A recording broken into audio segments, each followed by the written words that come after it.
Great, thank you, Mart. Thank you, everyone, for joining us. We've got quite a nice crowd here, and it seems to we've got some folks coming in a little bit later. That number continues to go up. So welcome, welcome, welcome. As Mart said, my role here at Skillsoft is president. Joined 2018, and used to be at Skillsoft. Have a lot of experience in the learning space, and running companies like SumTotal and Books 24/7. So really thrilled to be here with you today. This is kind of an experiment. This is something new for us. It's a webinar, but it's unlike other webinars that you've probably been to. It's going to be live. It's going to be interactive. This is really your hour, and it's an opportunity for you to share your feelings, your perceptions, your plans, how the current crisis has affected your outlook in terms of learning developments and programs, and also to benchmark that against how your peers feel. We've got people coming in here and joining us from all across the world. So it's going to be a very exciting and hopefully informative session for everyone who joins. And please, as Mart said, use the Menti code.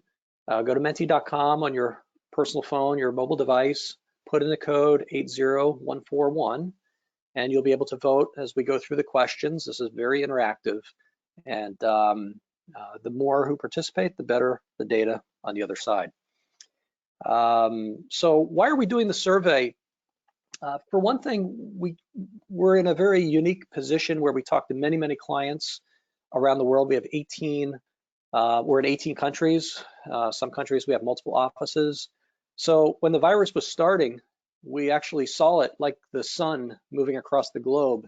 Started in Asia. Our Chinese office was the first office locked down, and we literally saw it coming across the globe. And we've talked to customers, many, many independent conversations with customers around the world on how this was impacting them. And we really felt like we could provide a service to the industry by opening this up and creating more of a interactive, dynamic dialogue, which is what we are attempting to do here today.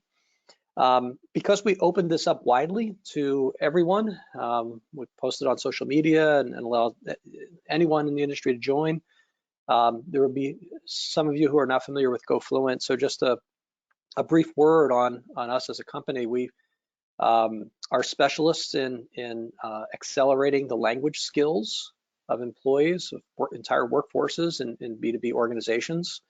We've got 20 years of experience doing this in a fully digital way. So we're digital native, starting with an e-learning platform that's self-service with a virtual classroom component where people can practice language skills with a small cohort and a live instructor.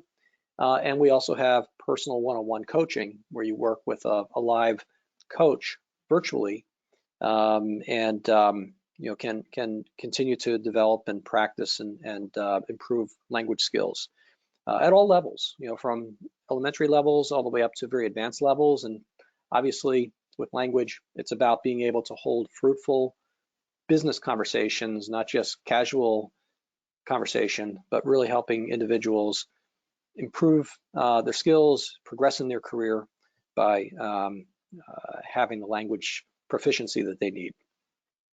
So that's just a little bit about goFLUENT, and I want to dive in, and we'll give a little practice run here on menti.com. Again, hopefully everyone's had a chance to log in. I'd like you to answer the question, how are you feeling today, in one word? Don't be shy. It's as Mart said, this is completely anonymous. We want your reactions. How do you feel? Some are feeling great. Some are feeling tired, lazy. Come on, bored, safe. Yeah, we got some interesting answers coming in here. How are you feeling today? How are you feeling today? Lots of answers coming in. Come on, we need more of you. Insecure, concerned. Well, this is not as optimistic an audience as we had earlier. This is our second session today. We did a session at 6 a.m. my time, which is why I'm a little bubbly right now. I've had too many cups of coffee this morning, but We had, come on, we need some more responses here. Anxious and secure. Now this is a word cloud, so we're aggregating many of the responses that are coming in. So please use your Menti code, use your mobile device, or split your screen and use Menti and GoToMeeting at the same time, but get those responses in so we can see everybody who's participating, and we're off to a great start. Sunny, I love that, Sunny. Great, great has overtaken tired. That's a good sign. Energized, love it, love it. Off balance, can understand that. Cool, cool, cool. Get more of those answers in. Okay, there's a lot more people attending this session than have voted so far, so by many, many factors. So keep them coming, keep them coming. Menti.com 80141. It's easy as pie, completely anonymous, and you're going to get the most out of this session by participating in each question. So thank you. All right, let's move on. And let's find out a little bit more about your company. And to do that, let's answer the question, what country are you from? Let's see who's on the call, what parts of the world you're coming from. Germany, first in Italy, Spain, Russia, USA, my hometown, United Kingdom, Mexico. Awesome, awesome, awesome. Look at this. We've got people literally coming from all over the world. It gets a little late in Asia. We had some good participation from Asia in our early morning session. Great. Netherlands, Spain, Italy. It seems like we have a large contingent from Italy. Can anyone overtake Italy here? We've got Italy, we've got Brazil. Brazil has done it. Brazil in the lead has overtaken Italy. Germany in third. Sounds like the World Cup rankings. Oh, wait, I better not go into football. I'll get myself into big trouble here. Okay, some more votes. Any more votes here? All right, let's move on. We have a very diverse audience from around the world. So tell us a little bit about your role. HR director, CLO/L&D director, training manager, training assistant, trainer, I'd say content developer maybe as part of trainer. Other would be other. So lots of training managers, training assistants, and the CLOs are getting into the mix here. A lot of other. Very cool, very cool. Keep them coming, keep them coming. All right. Again, we have many more. We've got over close to 100 people now attending. So hopefully you're not having any issues getting to menti.com and using that code word. And again, you see here 47%, almost 50% of those on the call today are training managers, training assistants.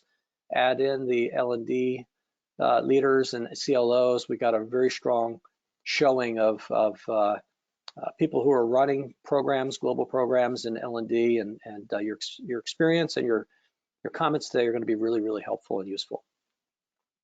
So let's ask a final demographic question about your organization size. Small company, medium size, large, multinational, where do you fit? Where do you rank? Who do we have on the call with us today? Very cool, very cool. And it seems that, yeah, more than half right now are 1,000 employees and above. So pretty even split. If you look at the 20%, the 19 and the 11 as in terms of on the left side of the circle here, maybe about 52, 53% companies are, I'll say, on the larger side with more than 1,000 employees. More than 10%, 11% of companies with 20,000 plus employees. So large multinationals, obviously doing business in all locations of the world. Very cool. And one more question. What is your organization's industry? We may not have them all covered here exactly, but choose the one that's closest to you. And if there isn't one, you can choose other at the end. But we've got public and nonprofit, we've got services and consulting, banking, aviation, education, automotive, energy, retail, food, media and entertainment, tourism, pharma. Which one best represents you? Services and consulting is a big early leader here at 25%. Keep them coming. Education, 21%. Really nice mix across the board. Various industries.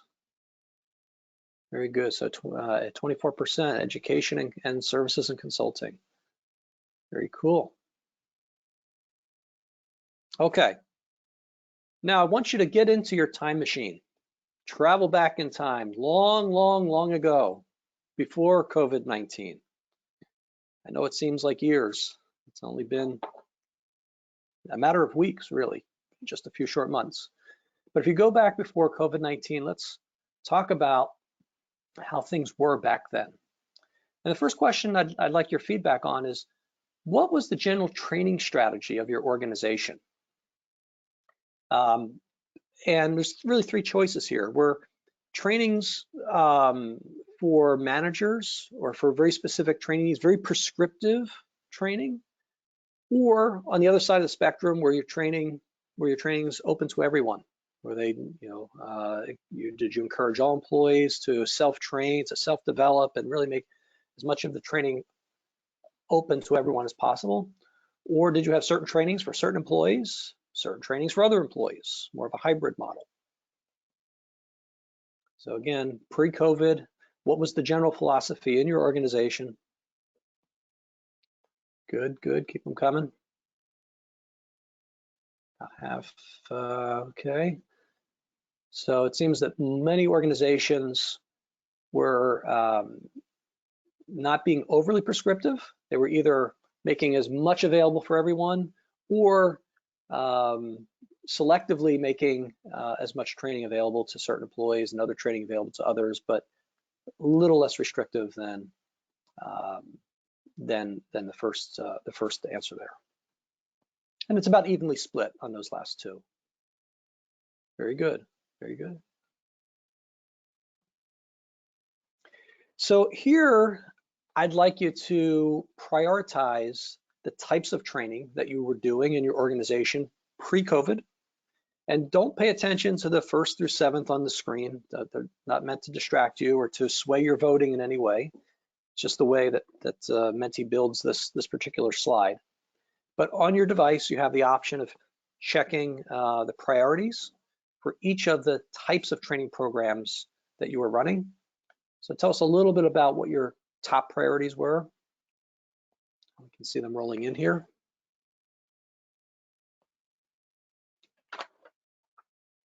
Keep them coming.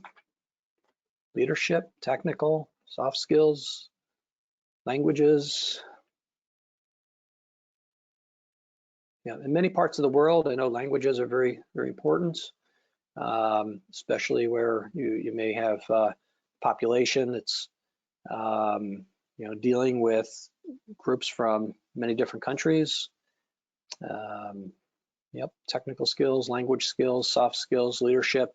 It's funny to see those next three pretty much in a tie there, with language, soft skills, and leadership very close together. Technical skills, I can understand that in this day and age where the war for talent is so intense, and technical skills, I can understand that that's a very high priority for companies, especially as you see things like the cloud and mobile and virtual environments, security these days, with all becoming important from a technical perspective.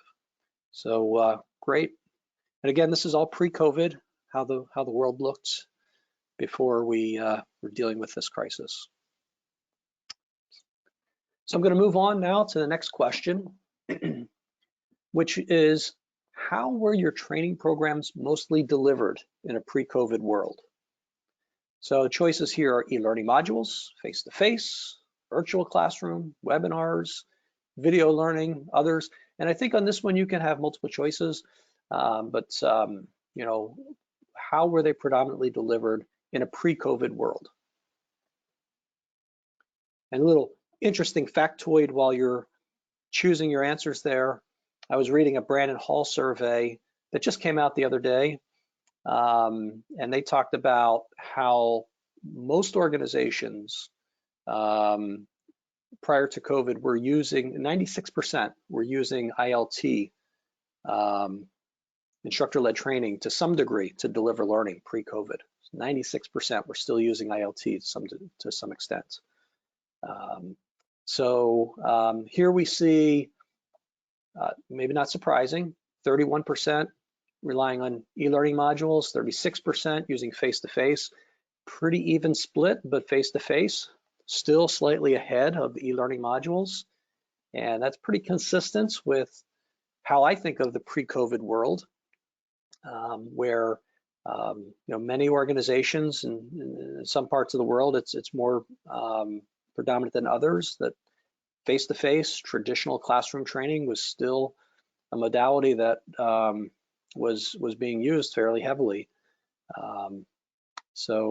Yeah, virtual classrooms about 10%, a nice number. Webinars 12%, video learning, great. So this one will add up to 100%. In a before COVID, in a pre-COVID world, what percent of your trainings were delivered face-to-face versus online? So this is, if you only have 100% to spend, how much of it was face-to-face, how much was online, and we'll get a better sense for what the actual split between these two modalities looks like. Okay, keep them coming. 64-36. Interesting, 60-40.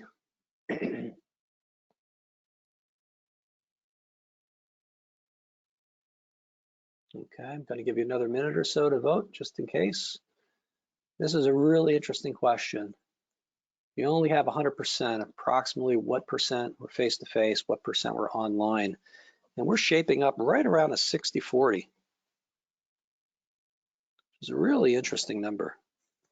We'll come back to that later on, but interesting.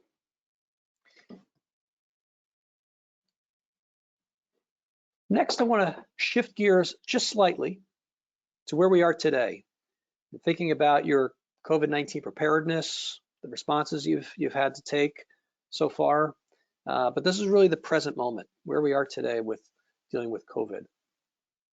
And as you think about it, once COVID hit and parts of the company were locked down or countries were locked down, what percentage of your workforce do you feel is equipped or was equipped to learn online before COVID and now? Many organizations scrambled to get tools in place, to open up security, to communicate out how to access their online learning portals, which many employees may not have remembered how to get to or where to find, etc. So before COVID and now, what percentage of your workforce was ready to learn online? And equipped, it could be not just equipment, not just the physical laptop software, but also the mindset, right? Are they ready? Do they embrace online learning? Were they taking advantage of the resources that were available? Interesting numbers here, interesting numbers. Yeah, so before COVID, somewhere around half, about 55% were equipped, and now 82, almost 83%, which is interesting. We still have a gap there, a pretty sizable gap of 17% today, still not equipped, not ready to learn online. But the numbers changed pretty dramatically in just the last few weeks. And it is interesting if you think about the evolution of learning, and I've been in the space for 20 years, and I've been watching this evolution and this migration from face-to-face in traditional classrooms to online, and how slow it has been, to look at just over the last, let's call it 2 months, 3 months, and see the shift across the world in workforces being equipped and ready to learn online is pretty dramatic here. Okay, The next question has to do with how you think about budget allocation. And, if you think pre-COVID and now, how do you think about budget and where it's going relative to online training versus face-to-face? So this is kind of now and future looking, but if you were to think about your budget, where it's going pre-COVID, now and post-COVID, for online training, where do you think it's? Yeah, so the numbers are trending up here as we'd expect, sort of mirroring the last slide. Really interesting here in terms of budget. Very cool. Keep them coming. A few more responses. So somewhat mirroring what we saw before in terms of this jump in budget before COVID and to now and online, and I'm sure that's your leaders in the organization are seeing the importance of working remotely, making sure that all employees have access, and obviously making sure that your programs are available. I know many companies had to very quickly mobilize to convert traditional classroom-based programs to virtual ILT, just over the last weeks and months. And all this is going to force a look at and sort of a reallocation of where the budget is and going forward. Now, when you think about the various components of your program, which have been most impacted by COVID-19? And again, ignore the numbers to the left there on your screen, on your laptop screen, but when you vote on menti.com, use the code, you'll see the options there: training programs, training delivery, training budget, training teams, or learners. Which of these do you think has been most impacted? Learners, big number there, right out of the gates. Keep them coming. Still have a small sample here. Okay, keep coming. Training programs, learners, training delivery.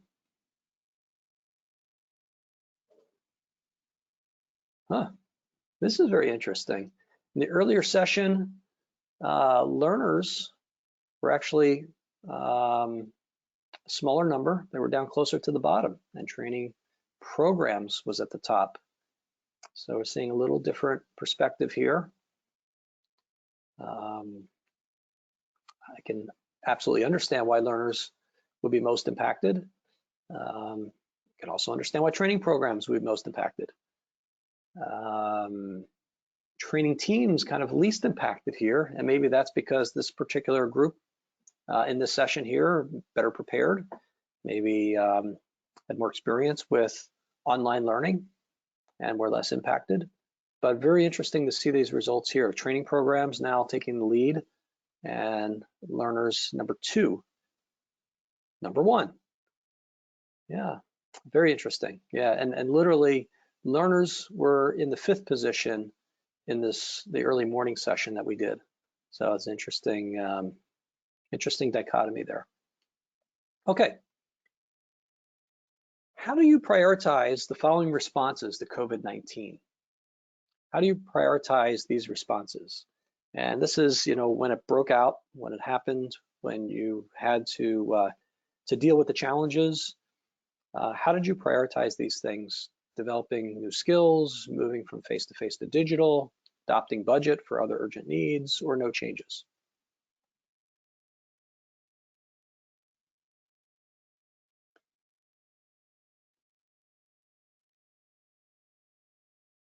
And again, we're really looking at a sample across the world here with all the various countries who are joining us. So it's great to see everyone using Menti, and although many of you still are not voting, and I'm not quite sure why there's so many people attending, and the numbers are going up, but the more who can vote, the better. So keep them coming, keep them coming. There you go. Moving from face-to-face to digital learning. Yeah, this has been something I've heard consistently from company to company, really scrambling. I remember the very first week of March, one of our clients, a large services company, told us that they were shutting down all classroom training company-wide. And this was a very substantial company. And then I heard that in the intervening weeks, many times over and over again. So when you shut down your classrooms, programs that have been planned,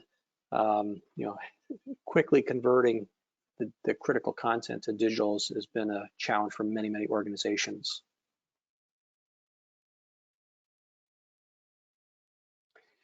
Okay, and again, as you think about responding to COVID-19, what's your order of priority?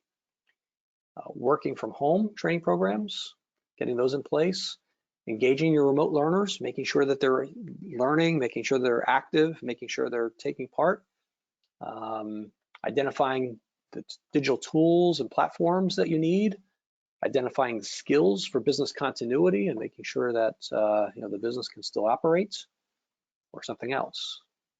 What's your priority, your order of priority? Identifying digital learning platforms and tools, sort of near the top at the moment. Engaging remote learners. Yeah, engaging remote learners is an interesting one. That Brandon Hall research report that I mentioned at the top had an interesting question about the work challenges of the challenges of working remotely. And at the top of the list by a wide margin was distraction from working at home. And the three biggest distractions were spouses, pets, and chores.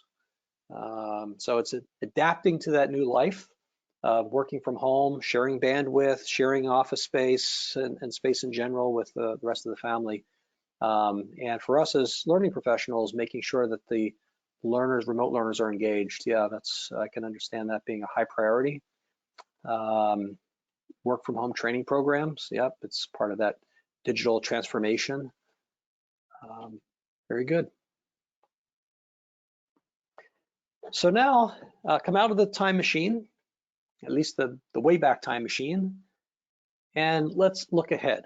Let's take a look into the future, talk about what steps are necessary in the next phase of this.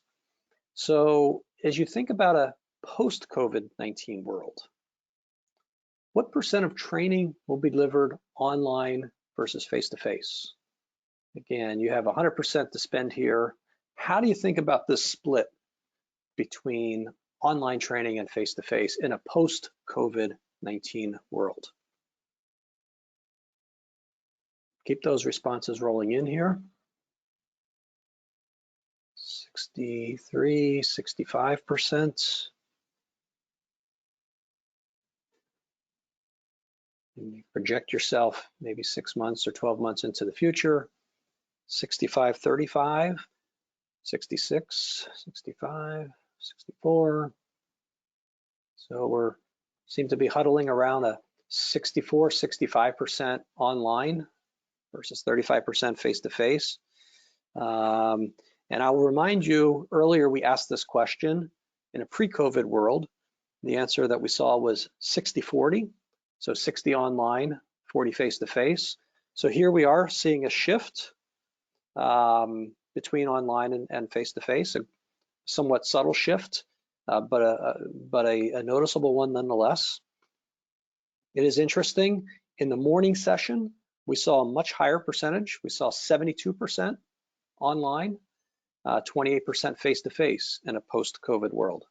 So much more aggressive move towards online in our morning cohort, our early morning cohort, but still seeing the same basic trend, same trajectory of moving from face-to-face. And I think it's natural to expect that. We've broken down some of the resistance and some of the barriers out of necessity here with organizations, entire industries literally going from a very blended physical world to a virtual world overnight. And so we're getting more comfortable with tools, we're getting more comfortable with virtual collaboration, And we're actually, I think, in many ways, starting to see the power of these tools to engage, to convey information, to help people develop skills, and to really provide a more convenient way to interact with information. Now, I want you to think about your program in a pre-COVID and a post-COVID world. And I want you to think about it in terms of how centralized or decentralized. One of the things about COVID is it affected the planet. Obviously, it moved at different rate across the world, different countries. Many countries have very centralized global programs, which has its advantages. Many companies have decentralized programs. So I'd really like your impressions of how this may affect the way your organization thinks about centralized versus decentralized, pre-COVID to post-COVID. If you were highly decentralized, highly fragmented before, do you feel that one of the lessons learned from this crisis is that the organization needs to centralize more, or is it the opposite? What is it that we're seeing out there? How do you think about your organization's DNA and how your organization thinks about centralization and the ability to respond, to be agile, to make sure that there's consistency, global consistency, et cetera. So some interesting response coming in here. And you can see from the slider here, we're slightly biased towards centralized versus decentralized. And you can see the actual average number there, about 5.7 for a post-COVID world versus 4.6. So that suggests that as we come out of COVID, as we go back to a more normalized working environment, I think the perception is that things will become more centralized, that we will be, as a global learning organization, maybe adopt more consistent practices across the globe, leverage the best of what works on a global fashion, and then of course adapt on a local basis. But that centralized will become even more important. Very interesting.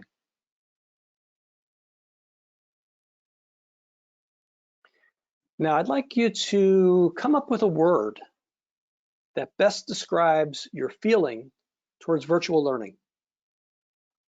E-learning, virtual ILT, whatever you want to call it, but let's put together a word cloud here. What word describes your feeling as a learning professional, as a learning leader, as a CLO, as HR?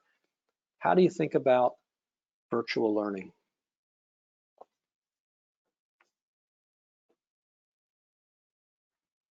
Keep those words coming. Be inventive. Independence. Future-driven. Love it. Love it. Exciting. Flexible. Curious. Innovative.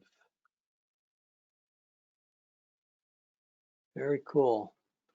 Very cool. Flexible and flexibility. Opportunity.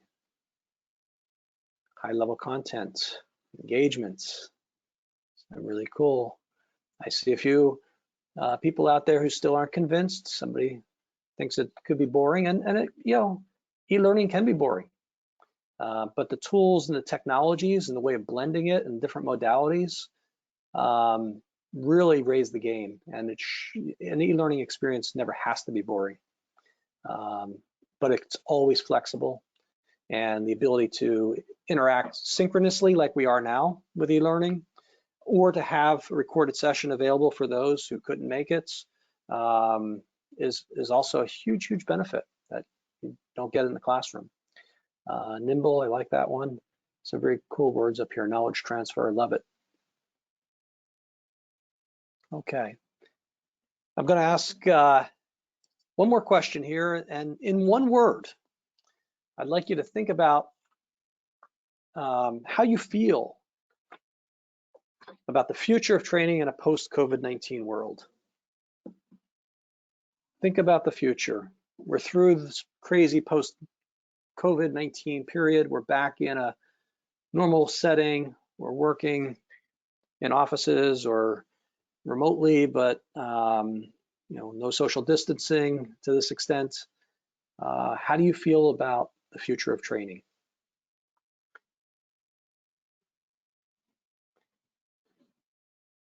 Very cool. Innovative, digital, collaborative tool, good stuff here. Self-management, that's a great concept there. You know, we hire great employees. You know, we spend a lot of time recruiting, we hire great employees, and you know, we should trust them with tools like e-learning. We should trust them to self-develop on their own time. Groundbreaking, confidence. Confidence is such an important part of the benefit of e-learning and the benefit of developing your skills. Innovative, digital, opportunity, love it. Very positive feelings about the future. I'm very encouraged to see so many of you are positive coming out of this gray period of COVID-19. Very cool. Great. Well, I think that's, you know, what can we take away from this morning's session? First of all, I want to thank you for participating so robustly. It was great to see the interactions and the changes in some of the scoring as we went through slide by slide. I think my takeaways are pretty, you know, pretty clear. We are seeing a trend towards remote learning, to digital learning. It's, you know, the idea of face-to-face classroom, the security, the tradition of the way we once did learning and you know, organizations still clung to. While it may be appropriate in very specific instances, we're going to see a shift, and we're seeing in other parts of the work environment towards a more virtual, more digital interactions. And that's going to happen with, in my opinion, tremendous speed.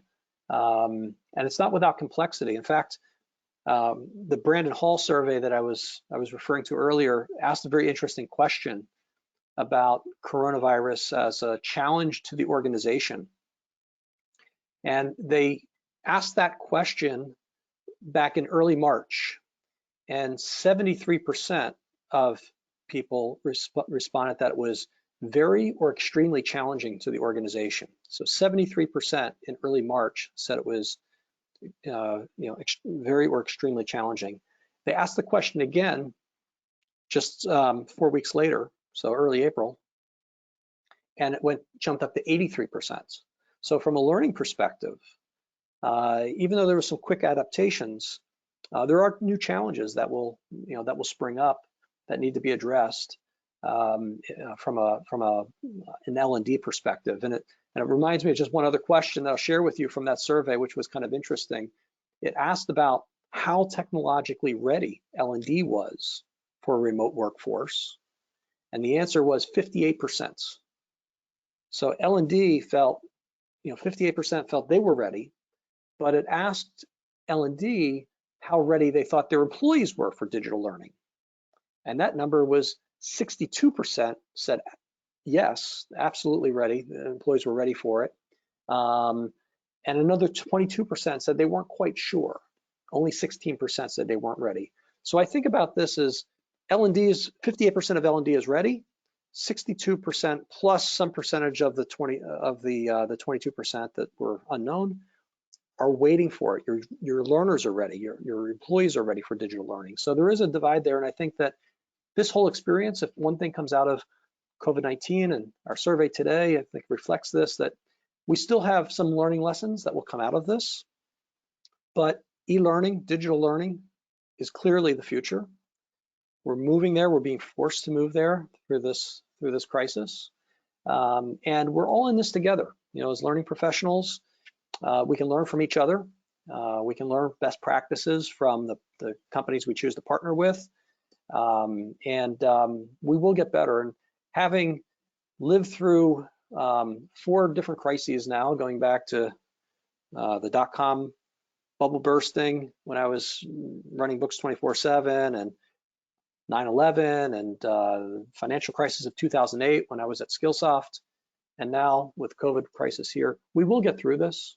And as a learning and development profession, we're going to be better, and our users, our learners, will be better equipped because we will refine our tools, we'll refine our methodologies, we'll get better at blending the right amounts of digital with physical interaction or human interaction.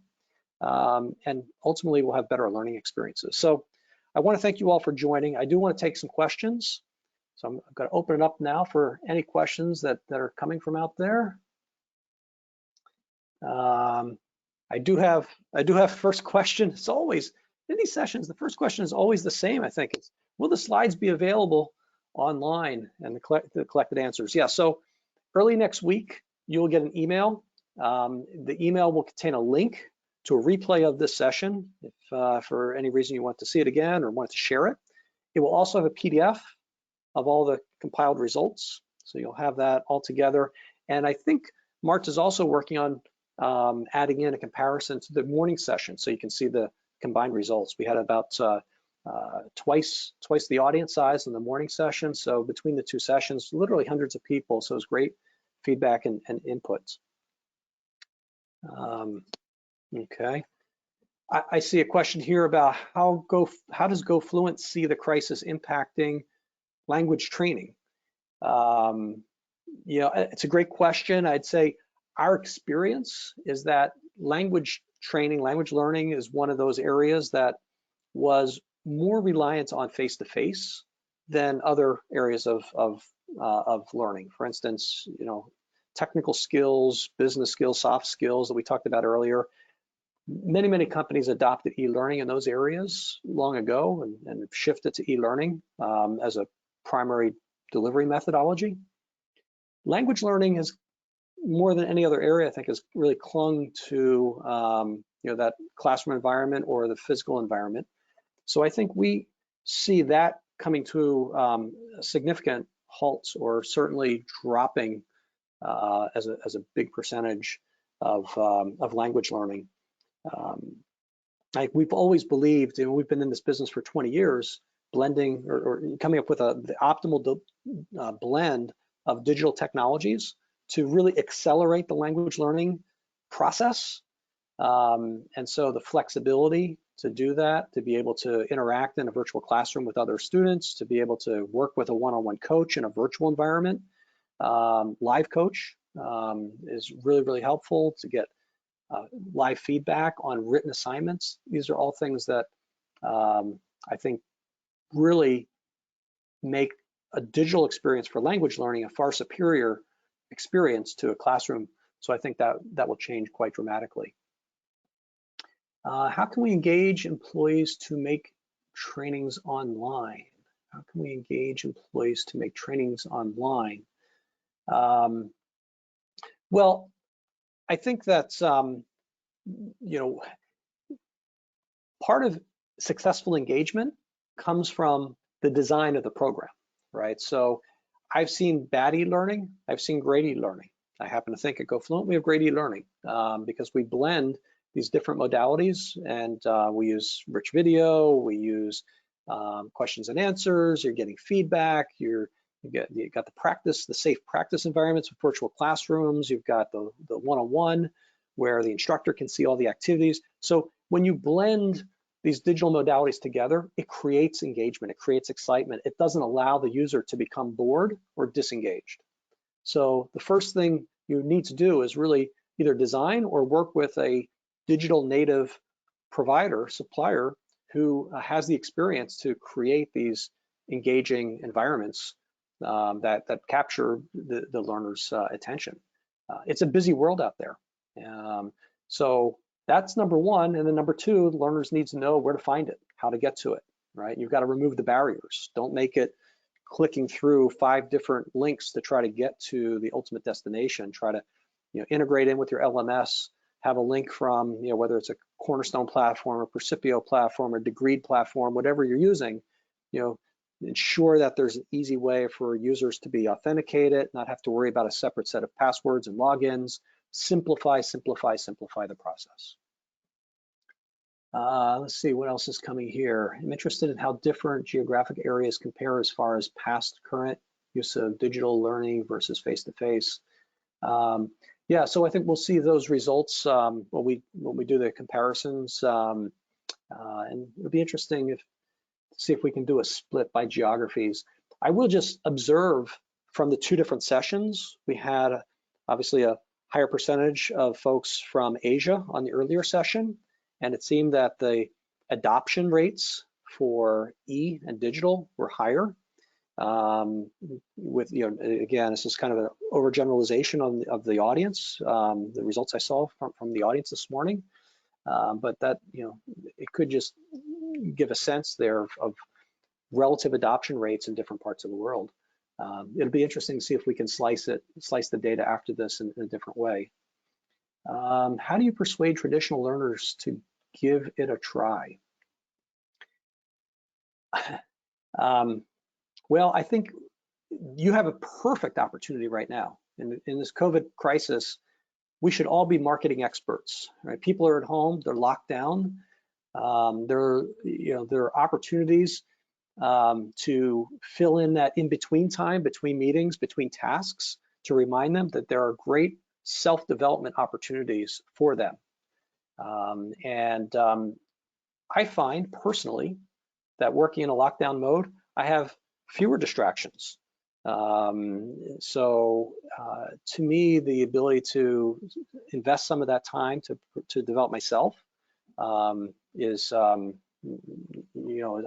got more opportunity to do that than before. So think about how to market this message to your users, whether through your internal social media, whether you're using Yammer or some other like Jambox or some other tool to push out information to learners, email reminders. It's also great to have executive support. One of our customers is a large pharmaceutical company. The CEO came out and challenged the employees, they have a large worldwide workforce, challenged the employees to do 1 million hours of e-learning during the COVID crisis. 1 million hours collectively. So, large company, it's possible. So, having that executive support or executive sponsor to help drive the awareness and motivate employees can also be extremely helpful. Lots of other questions. I may not be able to get to them all. We're coming up to the top of the hour here. Do you think virtual classes will replace face-to-face classes in the future? Well, do you think Amazon or Alibaba will replace all retail in the future? No, I don't think so. But clearly, we're living in a world where digital convenience is becoming sort of an expected characteristic of how we live our lives, right? We have busy lives. We want to save time. We want things now. We want them, on our schedule. I think that virtual classes will go a long way to replacing a large percentage of face-to-face. There will always be, I think, cases where it makes sense to have people in a more social, physical environment. But I think companies will really take a hard look at what that split is. I remember working with a large company, and I'll say it, it's not proprietary information in any way, shape, or form, but it was GE. And GE was known worldwide for its leadership program at Crotonville. And Crotonville is, a little part of New York, and they brought people in from GE, but GE had many, hundreds of thousands of employees. And their leadership program was world known, world renowned, but each year they could only bring 6 or 7 or 8 or 10,000 people into that program. So if you're trying to develop leaders across GE, you couldn't physically bring in everyone who could benefit from that program in a year. So you really had to use virtual classes in a way that you just can't physically provide for physical classes in those cases. So I do think this event provides a huge opportunity. And for those of you designing programs, for those of you who are global learning leaders, great opportunity to